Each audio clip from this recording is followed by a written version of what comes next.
അങ്ങനെ വീട്ടിൽ വന്ന് കാപ്പിയൊക്കെ കുടിച്ച് കഴിഞ്ഞതിന് ശേഷം ഞങ്ങൾ 3 പേരും കൂടെ ചന്തയിലോട്ട് വന്നു കേട്ടോ. അച്ചുവിനെ വീട്ടിലിരുത്തിയിട്ട് നമ്മൾ 3 പേരും കൂടെ വന്നേ. അപ്പം കുറച്ച് സാധനങ്ങൾ വാങ്ങണമായിരുന്നു. ആദ്യമേ വന്നത് തുണിക്കടയിലാണ്. അവിടുന്ന് കുറച്ച് സാധനങ്ങളൊക്കെ വാങ്ങിയിട്ട് പിന്നെ നേരെ ചന്തയിലോട്ട് കയറി. ഇതാണ് നമ്മുടെ പട്ടാഴിക്കാരുടെ സ്വന്തം പട്ടാഴി ചന്ത എന്ന് പറയുന്നത് കേട്ടോ. പക്ഷേ ഇപ്പം ചന്ത എന്നൊക്കെ പേരേ ഉള്ളൂ, പണ്ടൊന്നും ഇതുപോലെ അല്ലായിരുന്നു കേട്ടോ. ബുധനും ശനി ദിവസങ്ങളിലാണ് ഇവിടുത്തെ ചന്ത ദിവസം എന്ന് പറയുന്നത്. ആ ഒരു 2 ദിവസം ഇവിടെ ഭയങ്കര തിരക്കാണ് കേട്ടോ. പട്ടാഴി ഏരിയയിലുള്ള എല്ലാ ആൾക്കാരും ഈ ചന്തയിൽ കാണും, ഒരു 10-11 മണി വരെയൊക്കെ കേട്ടോ.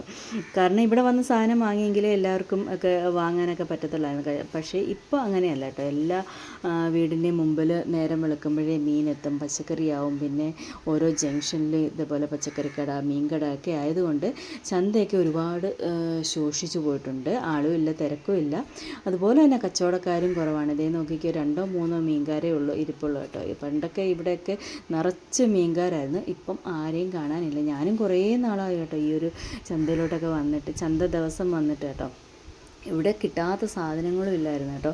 ഈ ഉത്സവ ചന്ത എന്നൊക്കെ പറയുമ്പം ഭയങ്കര തിരക്കുള്ള ഒരു ദിവസമൊക്കെയാണ് കേട്ടോ. ഉത്സവ ചന്ത, പൊങ്കാലയ്ക്കൊക്കെ ആ ഒരു ദിവസങ്ങളൊക്കെ എന്ന് പറഞ്ഞാൽ. ഇപ്പം വെള്ളിയാഴ്ച എന്തോ വിപണിയൊക്കെ ഉണ്ടെന്ന് തോന്നുന്നു. അതൊക്കെ കൊണ്ടാണെന്ന് തോന്നുന്നു ഭയങ്കരമായിട്ട് ആളും തിരക്കും ഒക്കെ കുറവാണ്. അപ്പം ഞങ്ങൾ സാധനമൊക്കെ വാങ്ങിയിട്ട് പിന്നെ നേരെ തിരിച്ച് വീട്ടിലോട്ട് പോവാണ് കേട്ടോ. അപ്പോൾ അടുത്ത വിശേഷം അടുത്ത